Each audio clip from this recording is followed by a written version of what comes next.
Welcome to HR Chronicle, the leading HR and payroll management software of GCC region. In this video, we will look into the end-of-service benefits for expat full-time employee and GCC nationals in UAE. Expat full-time employee. When the contract of employment comes to an end, expat workers are entitled to end-of-service benefits under the laws governing Social Security and pensions. Full-time employees who have worked for a year or more are eligible for end-of-service benefits, which are determined using the basic pay wage as per the following. A wage of 21 days for each year of the first 5 years of service.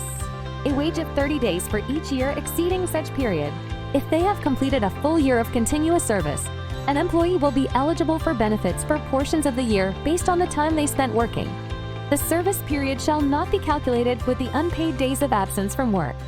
If a worker receives pay on a monthly or weekly basis, their pension or retirement benefits will be determined based on the latest basic wage to which they are entitled.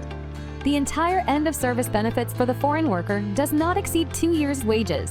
In line with the terms and procedures outlined in this implementing regulation, the employer may deduct from end-of-service benefits any payments owed in compliance with a judgment or the law. Pension contribution. The responsibility for providing pension-related services rests with the General Pension and Social Security Authority, GPSSA. Let's examine the regulations and how pensions are managed in the UAE. Terms for contribution. Within 30 days of the employee joining the organization, the employer is required to register and make a contribution on their behalf. The person's age shouldn't be less than 18 or greater than 60 years, must be deemed medically fit at the time of appointment, based on a medical report that has been authorized by GPSSA and supplied by a medical authority. Eligibility for pension. The GPSSA pension plan provides coverage for work-related illnesses, disability, death, and aging. Moreover, an employee is qualified for a pension under Article 16 of the federal pension legislation if employee completes 20 years of service, employee age is at least 50 years of age. Pension contribution for UAE employees. A contribution equal to 20% of the employee's salary must be made to GPSSA a monthly basis. For government sector, the employee must contribute 5% of his or her salary. The employer must contribute 15% of the employee's salary. For private sector, while the employee must contribute 5% of his or her salary, the employer must contribute 12.5% of the employee's salary. The government must contribute 2.5% of the employee's salary.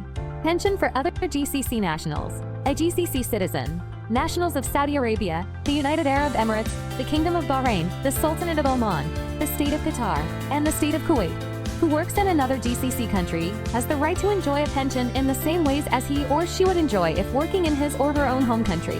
He or she is eligible to receive a pension as per the respective law of his or her country. Contribution for nationals of the Kingdom of Saudi Arabia. The contribution is fixed at 18% of the salary. While the employee must contribute 9% of his or her salary, the employer must contribute 9% of the employee's salary. Contribution for nationals of Oman. The contribution is fixed at 17.5% of the salary, while the employee must contribute 7% of his or her salary. The employer must contribute 10.5% of the employee's salary. Contribution for nationals of Qatar. The contribution is fixed at 15% of the salary. The employee must contribute 5% of his or her salary. The employer must contribute 10% of the employee's salary. Contribution for nationals of Kuwait. The contribution is fixed at 19.5% of the salary. The employee must contribute 8% of his or her salary. The employer must contribute 11.5% of the employee's salary. Contribution for nationals of Bahrain.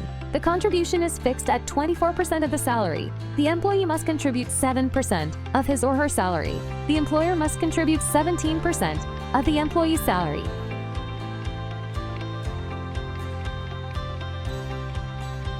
Subscribe to our channel for updates on new labor laws and regulations from the Ministry of Labor.